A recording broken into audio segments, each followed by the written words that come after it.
السلام علیکم. Programme night edition میں ہم آپ کو خوش آمدید کہتے ہیں. ناظرین، وقت بدلتے دیر نہیں لگتی، وقت سدا ایک سا نہیں رہتا. یہ بات کل اقتدار میں بیٹھے عمران خان بھول گئے تھے اور آج پی ڈی ایم حکومت بھول رہی ہے. کل مسلم لیگ نون غدار اور کرپٹ جماعت تھی اور اس کو نیست و نابود کرنے کی باتیں ہو رہی تھیں. آج پی ڈی ایم کی حکومت ہے تو چوک چوراہوں پر عمران خان کی تصویر کے ساتھ غدار وطن کے پوسٹر لگے ہیں. سوال یہ ہے کہ یہ کیسی سیاست ہے کہ ہر حکومت میں اپوزیشن ہی غدار ہوتی ہے. ملک میں قانون کی حکمرانی ہے تو قانون کو صرف اپوزیشن جماعتوں کو ہی زیر عتاب لانے کے لیے کیوں استعمال کیا جاتا ہے؟ سوال تو یہ بھی ہے کہ پاکستان میں موجود سیاسی جماعتیں کب اپنے ماضی سے سبق سیکھیں گی؟ کل نون لیگ اور پیپلز پارٹی کے ساتھ یہ سلوک ہوا. اگر وہ غلط تھا، عمران خان کی انتخابی سیاست تھی، تو یہی جماعتیں آج پاکستان تحریک انصاف کے ساتھ بھی وہی کچھ کرنے کے لیے اسے کچلنے پر تلی ہوئی ہیں. آج پاکستان تحریک انصاف کی اپنی غلطیوں کی وجہ سے اس پر مشکل وقت ہے، تو کیا اس پر خوشیاں منانا ٹھیک ہوگا؟ سیاسی جماعتیں کب تک ایک دوسرے کے خلاف جرم ثابت کرتی رہیں گی؟ کل P D M Imran Khan سے الیکشن سمیت ہر معاملے پر بات چیت کرنے کو تیار تھی، لیکن خان صاحب مقبولیت کے گھوڑے پر سوار تھے.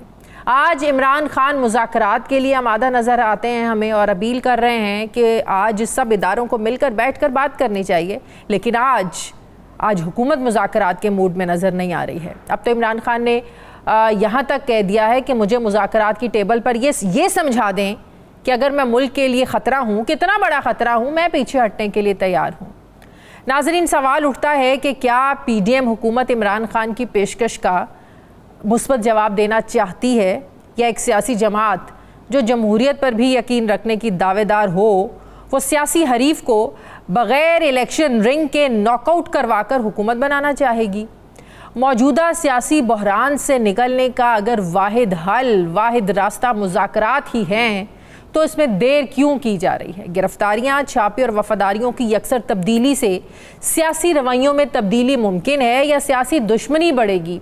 حکومت کی طرف سے پاکستان تحریک انصاف پر پابندی کی باتیں بھی سامنے آ رہی ہیں، بلکہ رانا ثناءاللہ صاحب تو کہتے ہیں کہ ہم تو چاہتے ہیں کہ تحریک انصاف پر پابندی لگے کیونکہ یہ دہشت گرد جماعت ہے. صرف لیگل گراؤنڈز کو سٹرونگ بنانا ہمارے لیے اس وقت ایک چیلنج ہے جس پر ہم کام بھی کر رہے ہیں.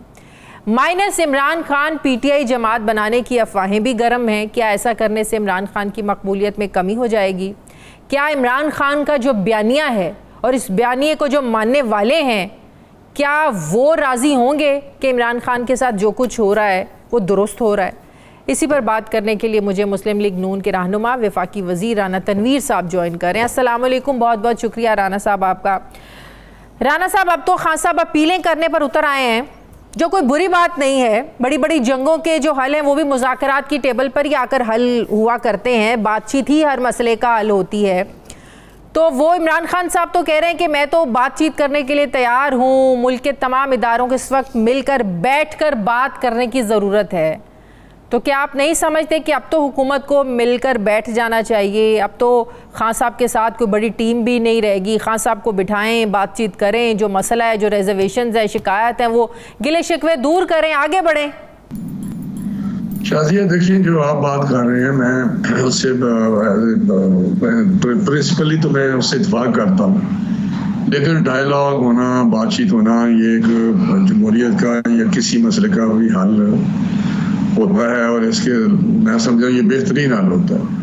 لیکن کیا آپ سمجھتے ہیں کہ جو اس وقت حالات ہیں یا جس طرح ثابت کیا ہے انہوں نے کہ وہ ایک پولیٹیکل پارٹی یا ڈیموکریٹک فورس نہیں ہے، جو میں بھی سمجھتا ہوں، رانا ثناءاللہ یا کوئی اور پوری قوم آپ سمجھتی ہے کہ یہ جو پیچھے واقعات ہوئے ہیں اس سے اگر آپ سمجھیں کہ یہ ایک پولیٹیکلی یا ڈیموکریٹکلی وہ آگے بڑھنا چاہتی تھے، یہ جماعت جس کو ہم جماعت ایک پولیٹیکل جماعت سمجھتے تھے پی ٹی آئی کو، اور اس کو یہ کوئی شک نہیں کہ وہ ایک مقبول پارٹی بنی ہوئی تھی. لیکن میں یقین کرے، میں شروع سے کہتا تھا کہ یہ پولیٹیکل پارٹی نہیں ہے، یہ ایک ٹولہ ہے جو کہ کسی بھی طریقے ملکی مفاد میں ان کی ایکٹیویٹی نہیں ہے، سوچ نہیں ہے.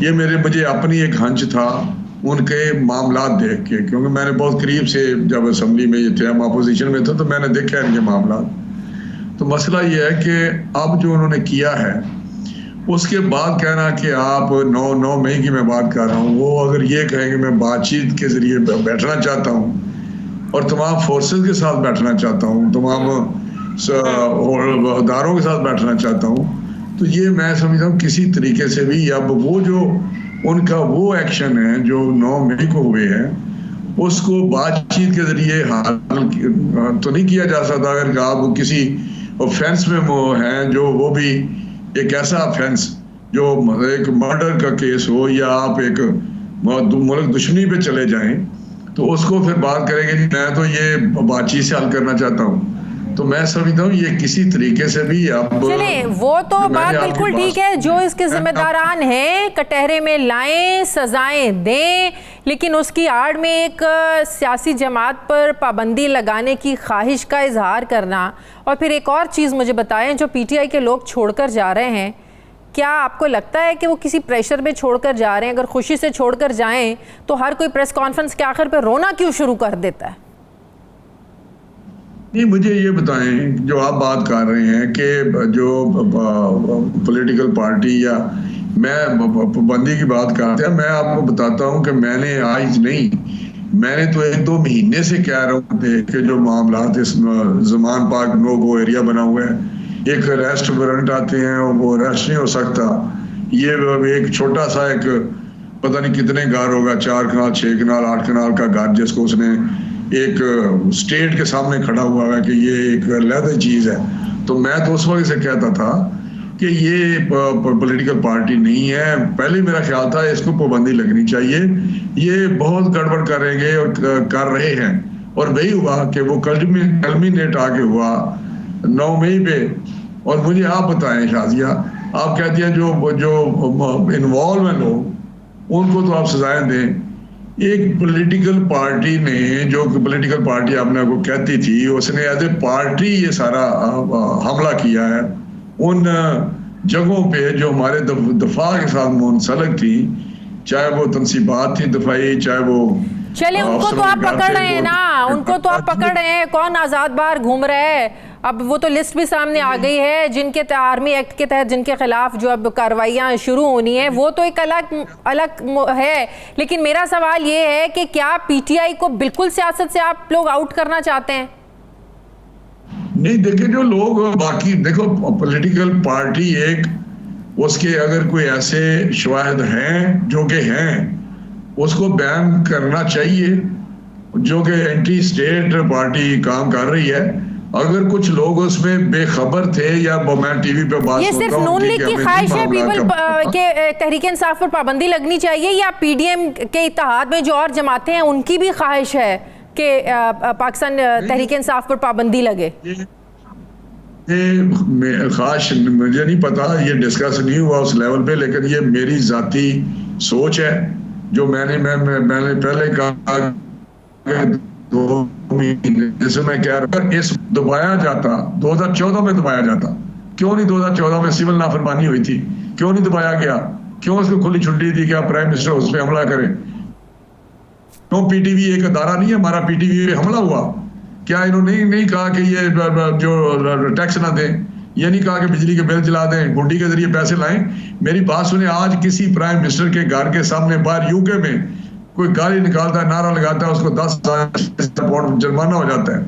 یہ کیا تو مطلب جب تک ہم اس کو سیدھی کریکشن نہیں کریں گے۔ لندن میں کوئی سڑک پر نعرہ لگائے اس کو جرمانہ نہیں ہوتا، لندن میں پرامن طریقے سے احتجاج کرنے کا حق ہے، لندن میں لوگوں کو گاڑیوں سے نکال کر پولیس کی گاڑیاں پکڑتی نہیں ہیں۔ اگر آپ نے پروٹیسٹ کرنا ہے تو یہ وہاں کے لوگوں کو حق ہے، احتجاج کرنے کا رائٹ دیا ہوا ہے۔ وہاں کی پولیس اس طرح نہیں ہے کہ کوئی کسی پارٹی کا سیاسی جھنڈا بھی کسی نے پکڑا ہے تو جو ہے نا وہ آپ اس کو پکڑ کر جیلوں میں ڈالنا شروع جائیں۔ آپ وہاں سے ہو کے آئے، آپ کیسے ہی کہہ سکتے ہیں کہ ایک نعرے لگا رہا ہے، کھڑا ہے، احتجاج کر رہا ہے تو پولیس اس کو پکڑے؟ ایسا نہیں ہے سر جی وہاں پہ۔ شازیہ آپ نے بات کر لیا، میری بات سنیں جی، وہ جو بات آپ کر رہی ہیں میں اس پہ کہہ رہا ہوں کہ یہ نہیں ہے کہ وہاں اس نے نعرہ لگایا ہے، اس نے اس گھر کے سامنے پرائم منسٹر کو گالی دی۔ یہ رپورٹڈ ہے، ان دنوں میں 2-4 دنوں میں آیا کہ 10,000 پاؤنڈ جرمانہ کر دیا۔ جو آپ بات کر رہی ہیں لندن کی،